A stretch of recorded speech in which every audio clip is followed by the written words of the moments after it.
მონაწერები ვერ გავხსნი, რამდენია რომ იმის გამო რომ დასაქმდა პაკისტანელი, ამას გაუნახევრდა. ორ-ორად დადიან აი ქუჩაში რომ გადიხარ, ერთ მოპედზე ორი ზის. გეუბნ კი არ ვიგონებ ბატონო, ყველა ნახავ მაგას, ვინც გარეთ მოძრაობთ, ორ-ორად დადიან. მართლა ორ-ორად დადიან. ხო და ბიჭო, აი რამხელა პრობლემაა, იცი, აი ქვეყანაში სადაც ტოტალური უმუშევრობაა და იმის ნაცვლად რომ ეს ხო ამის მოგვარება ხო მარტივად შეიძლება კაცო.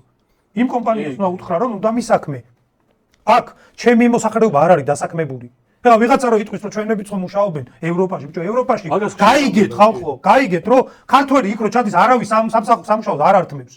აქედან ჩასული ხალბატონი საბერძნეთში, იტალიაში მომდენად რომ მუშაობს, დამიჯერეთ, მან ადგილობრივი უმუშევარი არ დატოვა. ადგილობრივმა რომ ადგილობრივს რომ აღარ ჭირდება ის სამსახურია. არავინ არ დაგასაქმებს, ეხლა შენ ამერიკაში რო ჩახვიდე, ადგილობრივმა რომ უნდა იმუშაოს, შენი არავინ არ დაგასაქმებს.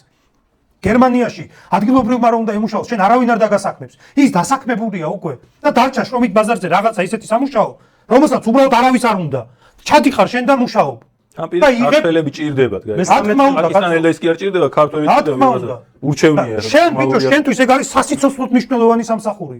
ეს არ მეტი არა გაქვს. ამას გაკარგვინებს და ჰაერში რჩები, უნდა წახვიდე ქვეყნიდან. აი ესე გიდგას საკითხი და ამაზე ყურს არ იბერთხავს.